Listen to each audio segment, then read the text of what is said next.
Hey there, welcome to LSAT Demon Daily. I'm Eric Johansson, a teacher with LSAT Demon. Joining me is Nathan Fox, one of the co-founders of LSATdemon.com and the weekly podcast, Thinking LSAT. Today we have an email from Kay, who's got a few quick questions. Number 1, to what extent is tracking stats helpful? I currently keep a master Excel spreadsheet of the questions I got wrong from each full-length practice test, which includes the question type for LR questions, for LR sections, and why I chose the wrong answer. Could this time be more efficiently spent elsewhere? To clarify, I don't do this when drilling. Oh, you only do it when reviewing full-length practice tests. That's kind of weird. Like why wouldn't you do that when you're drilling? I don't Seems know. like you should do it when you're drilling more than you should do it any other time. I think you should definitely be reviewing your mistakes and asking that question that you asked, which was, why did I choose the wrong answer? But keeping an Excel spreadsheet, that I don't think so. The demon's already doing that work behind the scenes in learning about you and then presenting you with your weaknesses when you hit the drill button. Yeah, students want to always analyze their own results. Like they do like a global analysis of like, oh, what question types am I missing or whatever. Yeah, just review your mistakes. Read the written explanation, watch the video explanation, use the ask button, which is on every question in the daemon if necessary. If the explanations are not already exhaustive, which they should be, you can use the ask button to get more help from the team. Any of those things would be a better use of your time than keeping this spreadsheet. Yeah. Doing this kind of analysis. Number 2, can you recommend an ideal study schedule, assuming I only have an hour each day before work on weekdays? Would you just rotate LR and RC timed sections? Not exclusively time sections, drilling as well. You should do some balance of LR and RC, some balance of time sections and untimed drilling. And beyond that, I don't think you need to be too regimented with how you schedule things out. But thorough review of every mistake. Yeah. When drilling, just do it right in the moment. Don't go on to the next one and wait and review later. If you miss the first question of the day when you're drilling and you spend the rest of your hour reviewing that mistake, that's exactly what you should have done. If it takes you an hour to figure it out, it takes you an hour to figure it out. I don't think it will, but if it did, that's what you should be doing because the test has told you what you don't understand and you need to sort that out. You need to figure it out.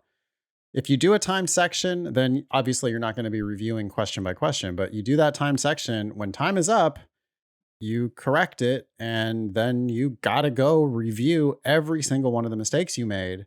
Don't fall into the trap of, well, I got to do my time section tomorrow. So I only had an hour today. So I didn't have enough time to review all of my mistakes, but I want to do my time section tomorrow. So I'm just going to move on. So many students do that.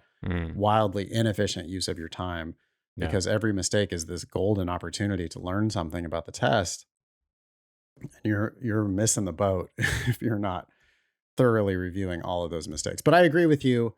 I think you should do roughly 2/3 RC, 1/3, roughly 2/3 LR, 1/3 RC, because that's the breakdown of the actual test.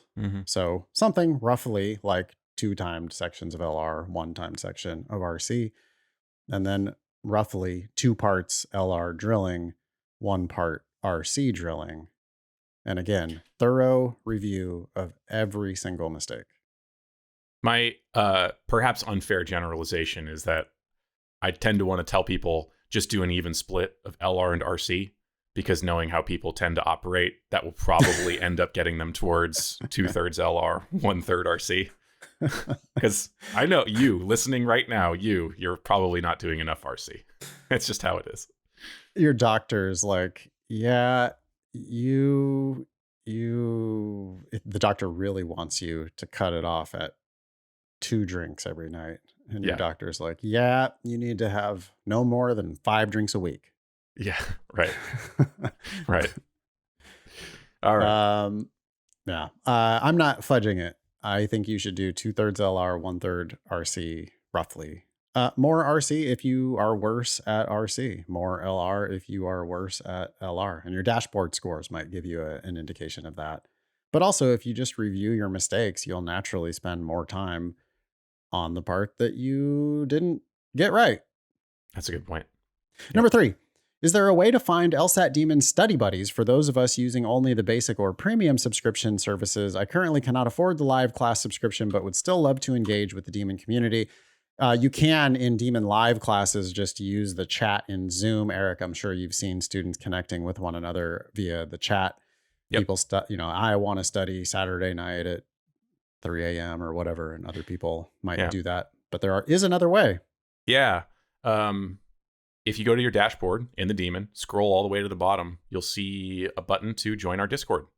And there's a great Discord community. So reach out to people, form study groups. That's a great way. And that's open to anybody with a Demon account, free through live.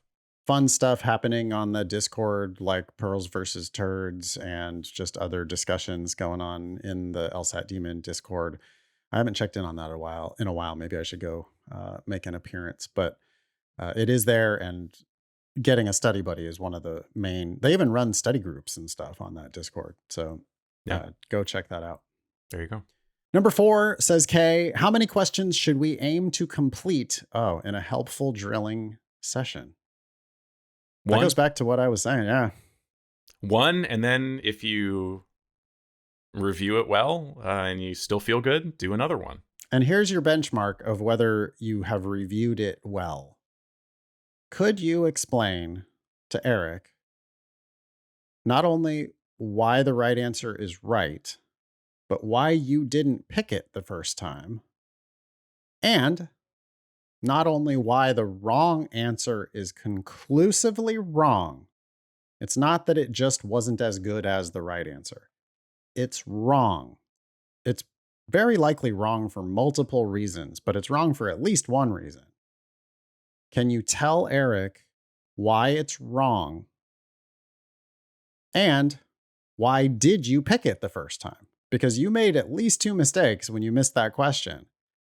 And you haven't thoroughly enough reviewed if you don't investigate both of those mistakes. Why is the wrong answer wrong? Why did you pick it? Why is the right answer right? Why didn't you pick it? Do you feel the click? Maybe multiple clicks. Oh, I see what it was about that wrong answer. I see why that's wrong. I understand. I think I didn't read it carefully enough. I get okay. I see that one. Right answer is right. Here's why it's right. I feel the click on why it's right. Why didn't I pick it though? Oh, I misunderstood. I misread. I whatever. I feel that click. I get it. The right answer is 100% right. The wrong answer is 100% wrong. I feel like I could explain that to Eric or another LSAT teacher.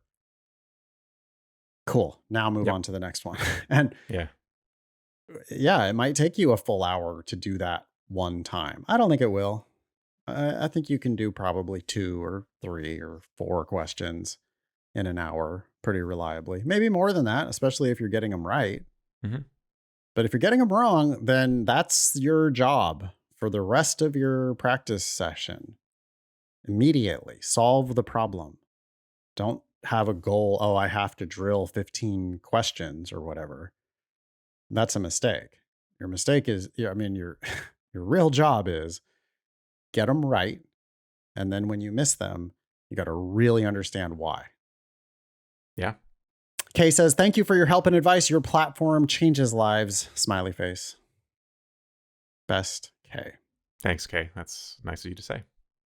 Email daily@lsatdemon.com if you'd like to ask us a question or share some LSAT or law school admissions news. Thanks for listening.